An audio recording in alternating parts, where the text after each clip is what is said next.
Good morning my family, তোমরা সবাই কেমন আছো? আশা করি তোমরা সবাই ভালো আছো, আমিও ভালো আছি। তো আমি কালকে ভিডিওটা দিতে পারিনি, কারণ কালকে আমার শরীর ভীষণ খারাপ ছিল। কালকে তার আগের দিনকে, মানে আজকে তো মঙ্গলবার, মানে সোমবারের এটা ভিডিও। আমার রবিবারে ভীষণ রাত্রির থেকে ভীষণ মাথা যন্ত্রণা হচ্ছে, তাই জন্য শরীর ভীষণ খারাপ ছিল। ভিডিও তো করেছি, কিন্তু ভিডিও আর এডিট করতে পারিনি, কারণ ভীষণ শরীরটা আমার খারাপ ছিল। তো কালকে এই জন্য একটু ডাক্তারখানাতেও গেছিলাম, ওই জন্য ভিডিওটা এডিট করতে পারিনি। তাও কালকে শরীর খারাপ নিয়ে সমস্ত কাজকর্ম করেছি, ছেলেকে স্কুলে দিয়ে এসেছি, তারপর যে কোনো সমস্ত সংসারের কাজ আর কি সবই করেছি। তো দেখতেই পাচ্ছ শরীর খারাপ, কিন্তু কিছু মুখে ভালো লাগছে না, তাও একটু চা করে নিয়েছি আদা দিয়ে, বেশ ভালো লাগছিলো খেতে। ঠান্ডাও লেগেছে, এটা ঠান্ডার জন্য আমার মাথাটা ব্যথা করছিল। তো একেবারে কাপড় টাপড় শুকুর দিয়ে দেখতেই পেলে আমি চা পা খেয়ে নিলাম। ছেলে পড়তে গেছে, মেয়ে এখন ঘুমাচ্ছে। ওই জন্য আমি বললাম তাড়াতাড়ি কাজগুলো করে নিই, কারণ ছেলেকে আবার স্কুলে দিতে যেতে হবে। ওই জন্য কালকের কিছু ধোয়া বাসন ছিল, ওগুলো তাড়াতাড়ি করে আমি একটু গুছিয়ে নিচ্ছি।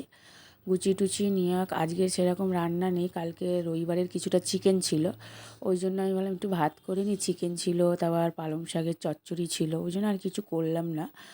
ওই জন্য ভাতই করে ভাতটা মানে চালটা ভিজিয়ে গেছিলাম, ভাতটা পরে করলাম। তারপর ছেলের স্কুল ওখান থেকে ফোন করলো আন্টি, আমি বললাম তাহলে ফোনটা তুলি, কারণ ছেলের ছুটি হয়ে গেছিলো, ওই জন্য ছেলেকে আনতে বেরিয়ে গেছি। মেয়ে এখন ঘুমাচ্ছে।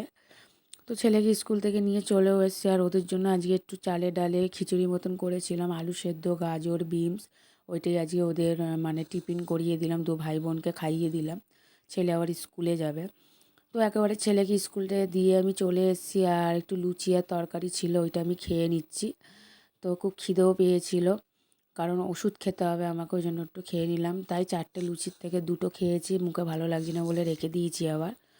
তো আজকে সারাদিন কোনো কাজ নেই বলে কিছু ব্লগও করতে পারিনি, ওই জন্য বসে বসে কি ব্লগ করব, ওই জন্য চলে গেলাম একেবারে স্কুলে, ছেলেকে নিয়ে চলে এলাম।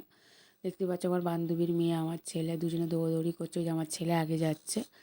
তো ভিডিওটা বেশি দূর করিনি, আজকের ভিডিওটা আমার এইটুখানি। তো এসে ঘরে চলে এসেছিলাম, এসে খাওয়া দাওয়া করে একেবারে চলে এসেছি ছাদে। ছাদ থেকে কাপড় টাপড় পেরে গিয়ে একটু শোবো, কারণ ভীষণ শরীরটা খারাপ লাগছে, ক্লান্ত লাগছে, ভালো লাগছে না কিছু। তো ভিডিওটা বেশি দূর করলাম না, কারণ কিছু করার নেই, কী করবো, এইটুখানিই ছিল ভিডিওটা। তো ভিডিওটা ভালো লেগে থাকলে তাহলে একটা ছোট্ট করে লাইক, শেয়ার, কমেন্ট আর সাবস্ক্রাইবার করতে ভুলবেন না। তো দেখা হচ্ছে একটা নেক্সট ভিডিওয়। আবার শুনলাম নাকি একটা নতুন ভাইরাস আসছে, সবাই একটু ভালো থেকো, সুস্থ থেকো। তো এইটাই জানাবো, আর কি বলবো বলো, শরীর তো একদমই ভালো লাগছে না। তো আস্তে আস্তে ওই জন্য কাপড়টাকে তুলছি, আর একটু দেখছি, দেখতেই পাচ্ছ ভালোই রোদ বেরিয়েছে। তো ভিডিওটা বেশি কন্টিনিউ করলাম না, ভালো লেগে থাকলে তাহলে একটা ছোট্ট ছোট্ট ছোট্ট করে লাইক করবে। তো দেখতেই পাচ্ছ আমি বারবার বক বক করেই যাচ্ছে, এই নিচেই নামলাম, নেকে তোমাদেরকে আমার ছেলে মেয়েকে একটু দেখাবো কি করছে ওরা। তো দেখতেই পাচ্ছ আমি নিচ থেকে নেমে যাচ্ছে, আমাদের সিঁড়ির সাইডে রেলিং লাগানো নেই। তো এই দেখো আমার ছেলে মেয়ে এখন দুষ্টুমি করছে। তো টাটা।